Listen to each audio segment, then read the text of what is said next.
자, 하나님의 말씀의 은혜가 또 이번 한 주일 동안 저와 여러분의 이 삶 속에서 구석구석 하나님의 능력의 말씀으로 임하기를 다시 한번 소원합니다.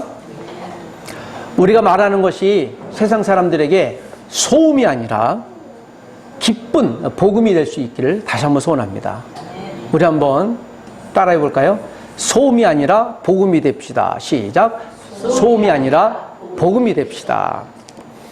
요 근래 한국교회가 본의 아니게 소음이라는 이야기를 많이 듣습니다. 물론 우리가 실수할 수도 있겠지만 그러나 그 실수를 우리가 이해하고 타산지석 삼아서 내가 그리스도인으로 실수했다면 다시 복음으로 살아야 되겠다. 다시 한번 복음으로 회복해야 되겠다라고 하는 다짐과 성찰이 우리 가운데 있게 되기를 소원합니다. 저는 오늘 성경에서 있는 성찰의 이야기를 여러분께 함께 나누려고 합니다. 성찰이라는 말이 좀 어렵게 들릴 수도 있는데요. 지나온 과거를 살펴보고 뒤돌아보고요. 다시 한번 생각해 보는 것입니다. 내가 실수가 있었다면 실수를 바꾸는 것이고요. 내가 정말 잘했다라고 여기는 것이 있다면 계속 올곧 그것을 붙들고 나가는 것입니다. 그러나 우리가 예수 믿는 사람들 또 그리스도인들의 기준은 성찰의 기준은 무엇이겠습니까? 우리가 삶의 표대가 무엇이겠습니까? 하나님의 말씀인 것입니다. 그래서 우리가 오늘 성경이 말하는 바에 따라 다시 한번 우리가 지나온 인생의 길들을 여러분과 제가 조정해 보길 원합니다.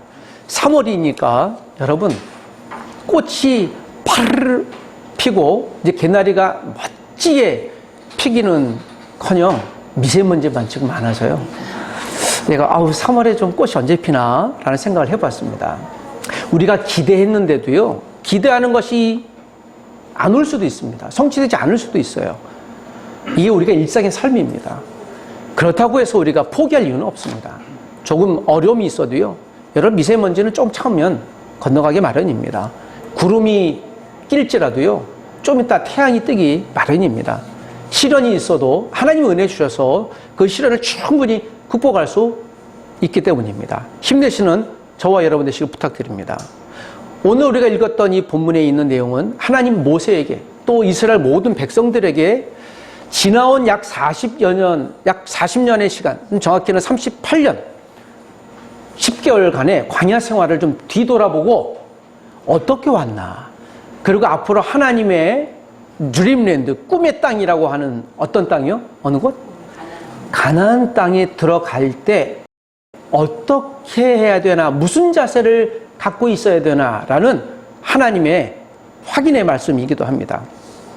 우리가 지난주에 106주년 3.1 기념운동 그리고 이 건국 기념일을 보냈던 것을 기억합니다. 106년이 지난 것이죠.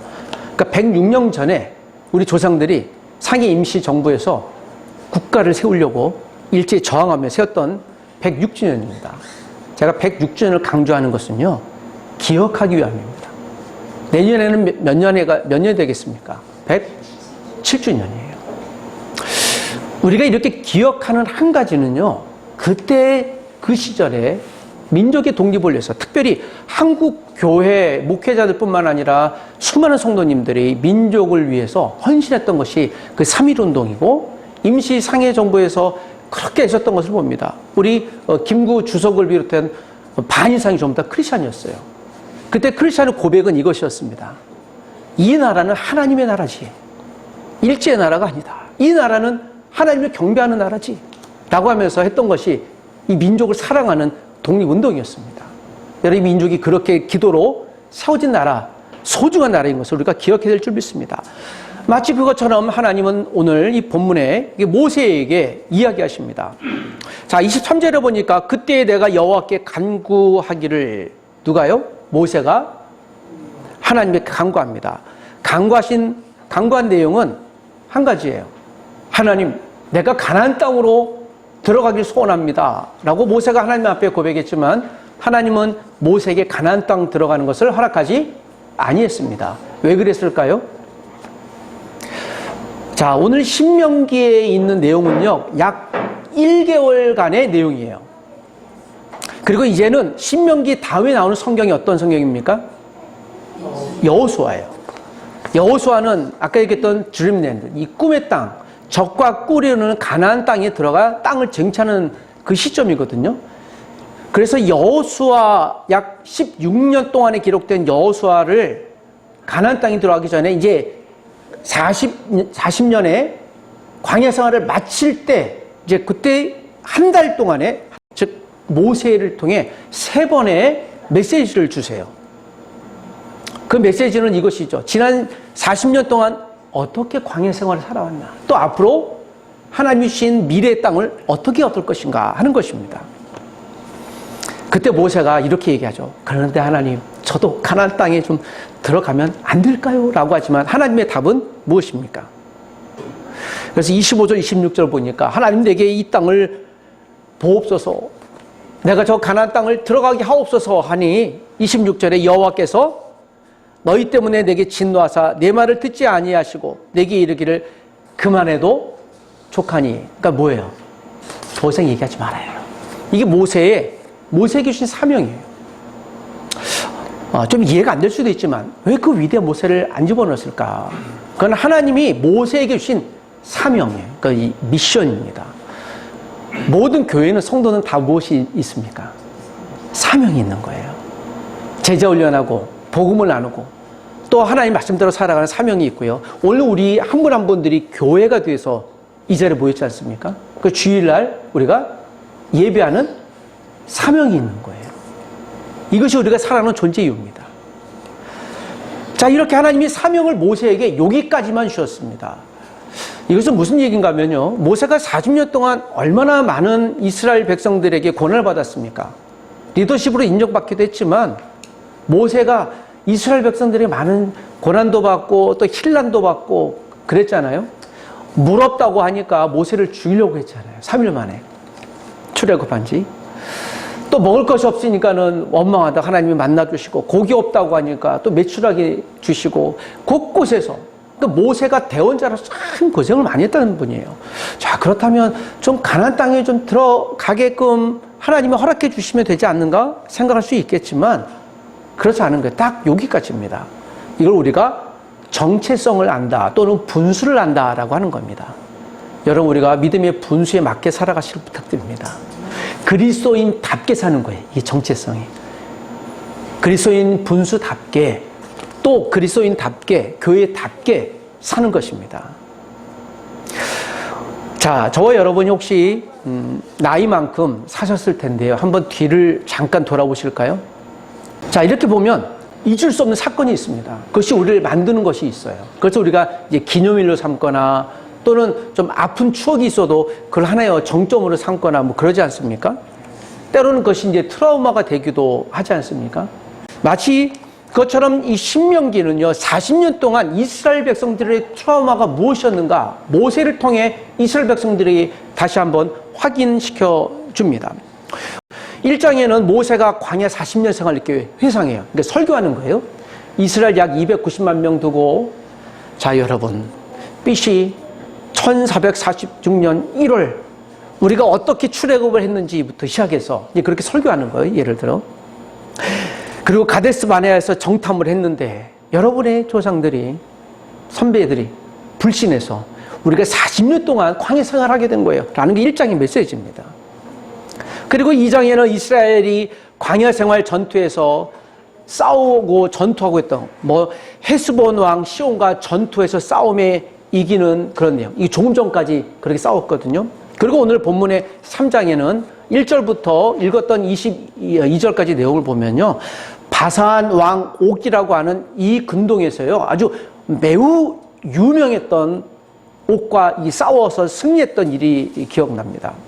여러분, 이 바산 왕 옥은요, 이 당시 철기 문화의 아주 대명사였는데요. 여기 3장 초에 보면요, 바산 왕 옥에 철 침대가 나와요. 예.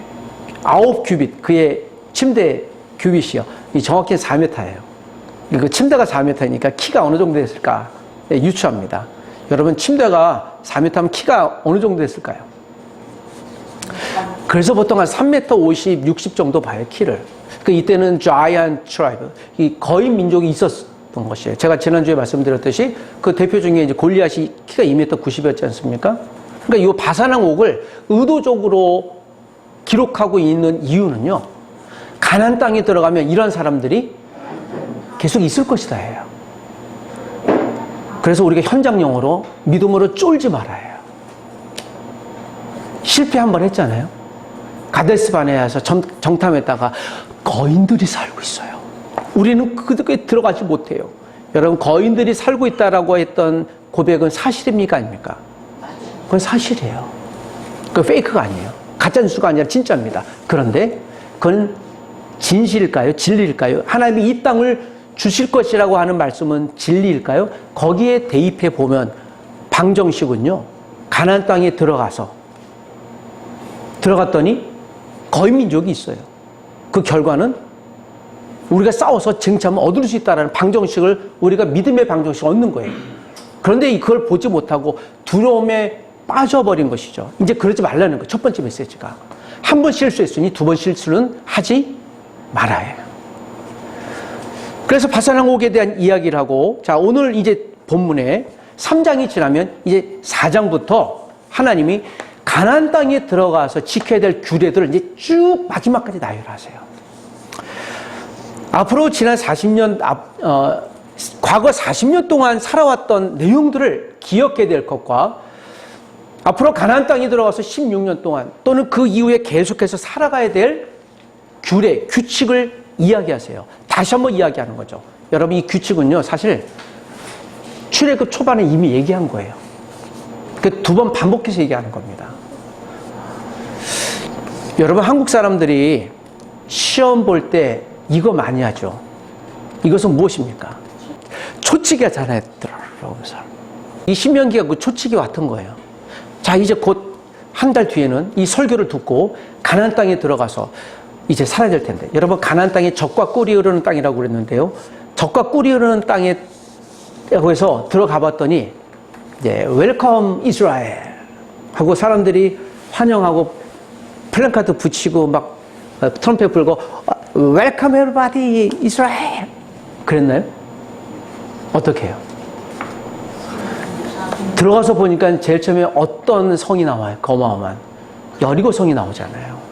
여리고 성이 문을 꽝 닫잖아요. 뭐 하자는 거예요? 이제 전투하자는 거예요. 그래서 여호수아의 이야기는요, 싸움입니다. 전투 이야기예요. 해피한 게 아니에요. 그때 여러분, 긴장해야 되는 것이죠. 즉, 이스라엘 모든 백성들은 아이나 남녀나 노소나 할 것 없이 전쟁해야 된다는 거예요. 이것을 우리에게 비교해 보면 우리 교회, 이 땅의 모든 교회는 뭐 우리가 오늘 예배하는 우리 교회뿐만 아니라 크고 작은 모든 교회, 열방인 모든 교회, 또 오늘 우리가 기도했던 튀르키예 최이삭 선교사님이나 아주 작게 보이는 또 이 카자흐스탄에서 또 가정 예배할 또 우리 안대인 선교사님이나 그런 분들도 오늘 예배를 지키는 거예요. 그 예배 지키는 게 영적인 전쟁인 것이죠. 이스라엘 백성들에게 하나님이 이제 그런 말씀으로 비유하시는 겁니다. 그리고 이 말씀은 앞으로 가나안 땅에 들어가 하나님의 꿈과 비전의 성취는 가만히 앉아서 떨어지는 떡이 아니라는 거예요. 우리가 믿음에 열심을 쌓고 최선을 다하고 그때 우리가 두려움이 오겠지만 그 두려움이 빠지지 말라는 거예요. 다행히도 이스라엘이 여기서 처음에 승리하지요. 여리고 성, 그 어마어마한 성, 그들이 갖고 있었던 철 무기 또 마차 무기, 여리고 성에 마차가 있었거든요. 그 당시에는요, 지금으로 얘기하면 최신식 드론이에요. 그래서 그 당시 최고의 군사 무기를 갖고 있었던 여리고 사람들이 이스라엘을 두려워했어요. 좀 이걸 아이러니하잖아요. 이스라엘은 가진 무기가 없거든요. 근데 그들이 왜 두려워했을까? 역설적으로 이스라엘 백성들이 아무것도 없는 그들이 그 막강한 여리고에 있는 사람들을 봤을 때 두려움에 빠지지 않았겠어요? 감사하게도 하나님이 이제 이때 그 말씀을 다시 한번 상기하게 하는 거죠. 너희들이 힘과 능력으로 싸울 것이 아니다. 누가 대신 싸워준다는 거예요. 하나님이 대신. 그래서 여러분, 우리도 일상의 모든 문제도 마찬가지죠. 여러분, 그래서 우리는 하나님, 우리를 대신, 나를 대신해서 싸워주세요. 나를 대신해서 일을 해주세요. 라는 것을 우리가 무엇을 통해 하나님께 요청합니까? 기도를 통해 요청하는 거예요. 그래서 여러분, 기도는 하나님이 일하시게 하는 통로인 것입니다. 물론 우리가 열심히 일해야 되겠지만 우리가 기도할 때 하나님이 일하시는 거예요. 사람이 일하면 그냥 사람이 일하지만 성도가 기도하면 하나님이 일하신다는 말씀이 맞는 것입니다. 하나님 이 문제를 해결해 주십시오. 하나님 이 어려움을 극복할 수 있도록 도와주십시오. 라고 하는 것이죠. 여러분, 그런 의미 속에서 기도가 죽지 않길 바랍니다. 죽을 수도 없고 그렇게 해서도 안 되는 것입니다. 신명기 4장 22절에는 나는 이 땅에서 죽고 요단을 건너지 못하려니와 너희는 건너가서 그 아름다운 땅을 얻으리니 라고 하면서 하나님이 모세에게 또 모세를 통해 이스라엘 백성들에게 이 가나안 땅은 어떤 땅이라고요? 그 아름다운 땅이라고 얘기를 합니다. 아름다운 땅은 맞습니다. 그렇지만 그 아름다운 땅에서 그 아름다움에 빠지지 말고 여러분 아름다운 땅에 가서 무엇을 하라고요? 하나님이 이스라엘 백성들에게 가나안 땅에 들어가게 하신 그래서 이유는 무엇일까요? 여러분 오늘 우리를 이곳 교회 오늘 예배당에 오게 하신 이유는 무엇이겠습니까? 오늘 예배 끝나고 아주 만나는 점심을 먹을 거잖아요. 그 점심 먹기 위해서 이 식탁 교제하는 것도 중요하지만 우리를 이 자리에 예배에 모이게 하신 이유는 무엇입니까? 그것은 한 가지 목적이에요. 유일한 그 하나님을 예배하는 거예요. 이스라엘 백성들이 가나안 땅에 들어가 하나님의 최고의 목적은요 예배하게 하는 게 있었어요. 그 땅 점령의 목적이 최종 목적이 아닌 것이죠. 그 점령에서 무엇 하라고요? 거기서 무엇을 하라고요? 예배하려고요. 그래서 결국 그 땅을 점령하고 BC 960년에 솔로몬에 의해서 무엇이 건축돼요? 성전이 건축되잖아요. 그래서 그 성전에서 예배하는 데 있잖아요. 그게 최고의 목적이었습니다. 그런데 결론적으로는 솔로몬이 하나님을 아름다운 성전을 지었지만 또 무엇도 믿었어요, 솔로몬이? 우상도 믿었잖아요. 결국에는 그 성전을 어떻게 했어요, 하나님께서? 성전이란 건물을 없애버렸잖아요. 무너뜨렸잖아요. 그러니까 여러분 지금 솔로몬 성전이 존재합니까? 안 하죠. 그런데 감사하게도 하나님 그 성전을 누구로 불러주셨어요? 예수 그리스도를 이 땅에 보내주시고 친히 성전 되신 예수님이 우리를 위해 십자가 대신 죽고 모든 예수 그리스도를 믿는 사람들 한 분 한 분들을 무엇으로 부르셨습니까? 성전으로 부르셨어요. 그래서 너희는 거룩한 성전이라고 베드로후서 2장 9절에도 우리에게 말씀하고 있는 이유가 그것인 것입니다. 오늘 이 사건은요, 그러므로 신약에 있는 예수 그리스도 복음의 사건과 동일합니다. 오늘 우리도 이제 주일 지나고서 월요일이라고 하는 비전랜드 가나안 땅으로 이제 일주일을 살아가실 것입니다. 여러분 오늘 주일이지 않습니까? 이제 내일이 기대가 되십니까? 할렐루야. 내일 또 직장 출근해야 되고 또 공부해야 되고 내 아는 학교 가서 행복했는지 모르겠습니다. 1학년에서 지난주에 학교 가는 게 아니 요새 아이들이 이렇게 학교 가는 걸 어려워한다는 걸 벌써부터 깨닫다니. 여러분 내일 월요일 아침이 소망이 되고 기대가 되시길 주의 이름으로 축복합니다. 별로 아멘 소리를 크게 안 하시는데 충분히 이해는 합니다. 그럴 수도 있어요. 그렇지만 여러분 열심히 살아가야 되겠죠. 오늘 신명기 5장에 십계명이 나와요. 출애굽기 20장에 나오는데 여러분 신명기를 다시 한번 반복하는 이유는 무엇입니까? 반복하는 건 단 한 가지밖에 없어요. 기억하라는 거예요. 암기하라는 거예요. 중요하다는 거예요. 이들이 다 잊어먹을까 봐 그랬나요? 여러분들 잘 보십시오. 오늘 이 말씀을 들었던 신명기의 말씀을 듣는 사람들하고요. 출애굽기 초반에 있던 사람들하고는 사람이요 다 바뀌었어요. 오늘 신명기에서 이 말씀을 들었던 사람들은요. 출애굽기 당시에 있었던 사람들이 없어요. 사람들을 다 죽었습니다. 그리고 오늘 이제 다시 듣는 처음 듣는 사람일 거예요. 모세는 2번 반복하는 거지만 여러분의 부모님들이 비록 광야에서 죽었지만 그러나 여러분 부모님들이 하셨던 하나님의 말씀을 다시 한번 반복합니다고 얘기하는 겁니다. 여기 계신 부모님 여러분, 또 영적인 부모님 여러분, 내가 부모가 되었다면 내 자녀에게 육체적인 자녀든 영적인 자녀에게 무엇을 남겨야 되겠습니까? 하나님의 이야기를 남겨야 되겠죠. 하나님의 유산을 남겨야 되겠죠. 그 유산이 무엇입니까? 내가 너를 어떻게 낳았고 또 어떻게 했다. 물론 그것도 중요하겠지만 믿음의 유산을 남기셔야 되겠죠. 믿음의 유산이요. 저는 희미하게 제 외할아버님이 이 전라도 여수 출신이신데 거기서 교회를 많이 개척했던 이야기를 들었습니다. 조사라고 하는데요, 조사. 지금으로 보니까 이제 전도사 역할 하셨다는데요. 여길 개척하시면 잘 하셨다가 또 다른 데 가셔서 하시고 그러셨던 것 같아요. 양봉업을 하셨다고 그런 얘기 들었습니다. 아, 외할아버님은 그런 분이었구나라는 생각이 들어요. 외할아버님이 그래서 신실한, 외할머님도 마찬가지고요. 저희 어머님도 마찬가지고요. 그래서 제 어머님이 늘 그런 얘기를 했습니다. 얘야, 믿음의 가족 3대는 정말 형통하고 잘 된단다. 그 믿음의 3대네. 그래서 너도 배우자를 만날 때 믿음의 3대를 만나야 된다라고 했는데요. 전 믿음의 3대인데요.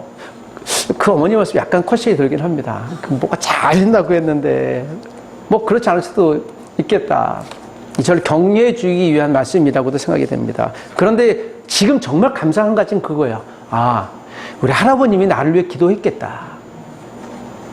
우리 친할머니, 친아버님은 신실한 불자세요. 그분들의 기도는 없을 거예요. 그래서 제가 생각하는 거예요. 제가 습관적으로 제 어머니의, 외할머니의 어떤 습관들을 기억해요. 어려움이 있을 때 기도하고 골방에 들어가서 기도했던 모습들이 저에게 남아있어서 여전히 제가 지금도 그걸 따르려고 합니다. 여러분, 부모님들이 보인 본보기요, 자식들이 어떻게 배웁니까? 이걸 여러분 생활학습이라고 하죠. 그들이 한 대로 보고 배우는 거예요. 저희 어머니와 아버님이 집사님이셨을 때 꼭 교회 가시기 전에 맨날 다투셨어요. 교회 가면서 막 다투고 그러셔서 처음에 두 분이 같이 가다가 저도 가고 막 다투셔서 아버님 먼저 가고 어머니 늦게 가고 그러시면서 또 어머니 집으로 가셨다가 그래갖고 제가 그걸 정말 많이 봤습니다. 그럼에도 불구하고 주일을 꼭 교회에서 갔다 와서 기억해요. 밥 먹을 때는 또 저기 식사하시고 그런 기억이 납니다. 제 이야기를 해서 좀 송구한데 한 분 한 분들에게는 다 그런 하나님의 흔적들이 있으실 것입니다. 여러분들이 직장 생활 하십니까? 또 학교에 계십니까? 곳곳에 있어서 내가 예수 믿는 사람의 정체성을 지키는 것을요, 누가 보고 바라보겠습니까? 누가 보겠습니까? 주변에 있는 분들 보는 거예요. 우리가 그 그리스도의 흔적을 계속 남기는 거예요. 믿음의 유산을 계속 남기는 거예요. 하나님의 흔적을 남기는 겁니다. 사랑하는 여러분, 40년간의 광야 생활은 단순히 그냥 그저 그런 생활이 아니었습니다. 먹고 마시는 생활이 아니었습니다. 하나님이 매일마다 먹여주셨던 무엇이 있었습니까? 만나가 있었습니다. 이스라엘 백성들에게 다시 확인시켜주는 거예요. 뭘 먹고 살았습니까? 만나예요. 하나님이 공급하신 거예요. 그리고 신명기에 다시 확인시켜 주신 것이죠. 신명기 8장이에요. 여러분들의 옷이 40년 동안 한 번도 뜯어져 본 적이 있습니까? 없네요. 은혜요. 여러분 먹고 마시는 거 누가 먹고 마시게 해주셨어요? 하나님이요. 맞죠? 이 말씀을 마태복음에서 예수님이 어떻게 하세요? 마태복음 6장에 그러므로 너희는 먼저 그의 나라와 그의 의를 구하라. 그리하면 이 모든 것을 더하시리라. 이 모든 것은 무엇이에요? 먹을 것이 염려하지 마라. 마실 것이 염려하지 마라. 우리가 살 것을 염려하지 마라. 하나님이 채우신다는 거예요. 그게 똑같은 말씀이 마태복음 6장이나 오늘 신명기 5장에 있는 말씀이나 다 같이 하나님이 우리를 살려주시고 세워주신다고 하는 은혜인 것입니다. 지난주에 제가 장례식을 갔다 왔는데 우리 기도했던 우리 학교에 우리 집사님 한 분의 어머님이 이제 돌아가셨습니다. 70세이신데 너무 젊은 나이에 돌아가셔서 기도하고 했는데 너무 어려운 상황이 있어서 쉽지 않겠다. 그런데도 제가 돌아가시기 마지막 전날에 마지막 기도가 되었죠. 집사님하고 기도하면서 목사님 이게 쉽지 않은 것 같아요. 저도 그렇게 느꼈습니다. 그런데 이런 얘기를 했습니다. 우리가 할 최고 또 최후의 일은요, 하나님이 고쳐주실 것을 놓고 기도를 쉬지 않는 것입니다. 집사님, 우리 끝까지 기도합시다. 그래서 하나님 회복시켜 주시옵소서 라고 기도했는데요. 그 다음날 새벽에 돌아가셨어요. 저도 좀 많이 당황하고 아쉬웠겠죠. 여러분, 제 기도는 실패했을까요? 그러면요. 목사님, 우리 어머님 다시 살려달라고 목사님 기도하시고 안 돌아가신다고 하셨는데 라고 원망하지 않았습니다. 그분이. 우리가 할 수 있는 최선의 일은요, 기도하는 일이었어요. 생각해 보십시오. 그 집사님이, 어머님도 집사님이신데 아쉽지만 돌아가셨지만 지금 어디 계세요? 천국에 계세요. 그래서 제가 집사님, 어머님이 천국에 계시니까 기뻐하십시오. 우리 그리스도인들 장례식에 가서 제가 마지막에 참 감사하고 기쁘게 얘기하는 것은 이것이에요. 슬프고 안타깝지만 마지막 기뻐하십시오. 우리는 영원한 천국에 갈 수 있을 거야. 다시 만나게 되니까요. 지금은 슬프겠지만 천국이라는 소망을 여러분 가지십시오.